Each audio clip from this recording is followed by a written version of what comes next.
అందరికీ వందనాలు.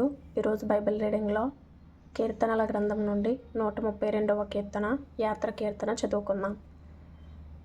యెహోవా, దావీదునకు కలిగిన బాధలన్నిటినీ అతని పక్షమున జ్ఞాపకము చేసుకొనుము. అతడు యెహోవాతో ప్రమాణపూర్వకముగా మాట ఇచ్చి యాకోబు యొక్క బలిష్ఠునికి మ్రొక్కుబడి చేసెను. ఎట్లనగా, యెహోవాకు నేను ఒక స్థలము చూచు వరకు, యాకోబు యొక్క బలిష్ఠునికి ఒక నివాస స్థలము నేను చూచు వరకు నా వాసస్థానమైన గుడారములో నేను ప్రవేశింపను. నేను పరుండు మంచము మీదికి ఎక్కను. నా కన్నులకు నిద్ర రానియను, నా కనురెప్పలకు కునికిపాటు రానియనెను.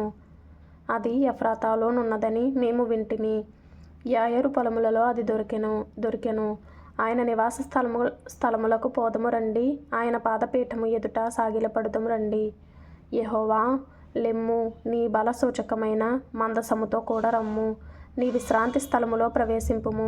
నీ యాజకులు నీతిని వస్త్రము వలె ధరించుకొందురుగాక. నీ భక్తులు ఉత్సాహగానము చేయుదురుగాక. నీ సేవకుడైన దావీదు నిమిత్తము నీ అభిషక్తునికి విముఖుడవై ఉండకుము. నీ గర్భఫలమును నీ రాజ్యము మీద నేను నియమింతును. నీ కుమారులు నా నిబంధనను గైకొనిన ఎడల, నేను వారికి బోధించు నా శాసనమును వారు అనుసరించిన ఎడల, వారి కుమారులు కూడా నీ సింహాసనము మీద నిత్యము కూర్చుందురని యెహోవా సత్య ప్రమాణము దావీదుతో చేసెను. ఆయన మాట తప్పనివాడు. యెహోవా సీయోనును ఏర్పరచుకొని ఉన్నాడు. తనకు నివాస స్థలముగా దానిని కోరుకొని ఉన్నాడు. ఇది నేను కోరిన స్థానము. ఇది నిత్యము నాకు విశ్రమ స్థానముగా నుండును. ఇక్కడనే నేను నివసించదను. దాని ఆహారమును నేను నిండారులుగా దీవించదను. దానిలోని బేదలను ఆహారముతో తృప్తిపరచదను. దాని యాజకులకు రక్షణను వస్త్రముగా ధరింపజేసెదను. దానిలోని భక్తులు బిగ్గరగా ఆనందగానము చేసెదరు. అక్కడ దావీదునకు కొమ్ము మొలవజేసెదను. నా అభిషిక్తుని కొరకు నేనచ్చట ఒక దీపము సిద్ధపరిచి ఉన్నాను. అతని శత్రువులకు అవమానమును వస్త్రముగా ధరింపజేసెదను. అతని కిరీటము అతని మీదనే ఉండి తేజరిల్లును అనెను.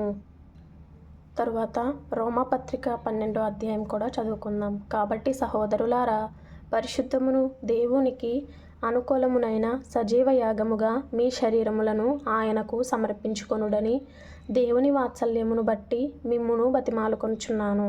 ఇట్టి సేవ మీకు యుక్తమైనది. మీరు ఈ లోక మర్యాదను అనుసరింపక, లోక అనే మాటకి కింద ఫుట్నోట్లో అడుగు జాడలు పట్టణ శక్యములు అని రాయబడి ఉంది. ఈ లోక మర్యాదను అనుసరింపక ఉత్తమమును అనుకూలమును సంపూర్ణమునయ్యున్న దేవుని చిత్తమేదో పరీక్షించి తెలుసుకున్నట్లు మీ మనస్సు మారి నూతన మగుట వలన రూపాంతరము పొందుడి. తన్ను తాను ఎంచుకొనతగిన దానికంటే ఎక్కువగా ఎంచుకొనక, దేవుడు ఒక్కొక్కనికి విభజించి ఇచ్చిన విశ్వాస పరిమాణ ప్రకారము తాను స్వస్థబుద్ధి గలవాడగుటకై తగిన రీతిగా తన్ను ఎంచుకొనవలెనని నాకు అనుగ్రహింపబడిన కృపను బట్టి మీలోనున్న ప్రతి వానితోనూ చెప్పుచున్నాను.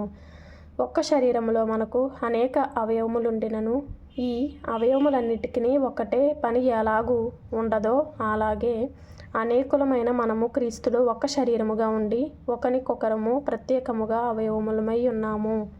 మనకు అనుగ్రహింపబడిన కృప చొప్పున వెవ్వేరు కృపావరములు కలిగిన వారమై ఉన్నాము గనుక, ప్రవచన వరమైతే విశ్వాస పరిమాణము చొప్పున ప్రవచింతము, పరిచర్య అయితే పరిచర్యలోను, బోధించువాడైతే బోధించుటలోను, హెచ్చరించువాడైతే హెచ్చరించుటలోను పని కలిగి ఉందము. పంచిపెట్టువాడు శుద్ధ మనస్సుతోనూ, పై విచారణ చేయువాడు జాగ్రత్తతోనూ, కరుణించువాడు సంతోషముతోనూ పని జరిగింపవలెను.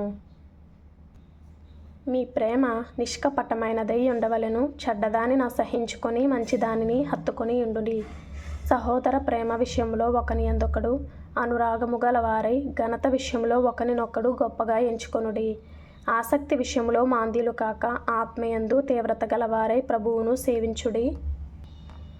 నిరీక్షణ గలవారై సంతోషించుచు, శ్రమయందు ఓర్పు గలవారై, ప్రార్థనయందు పట్టుదల కలిగి ఉండుడి. పరిశుద్ధుల అవసరములలో పరిశుద్ధుల అవసరములలో పాలు పొందుచు శ్రద్ధగా ఆతిథ్యము ఇచ్చుచుండుడి.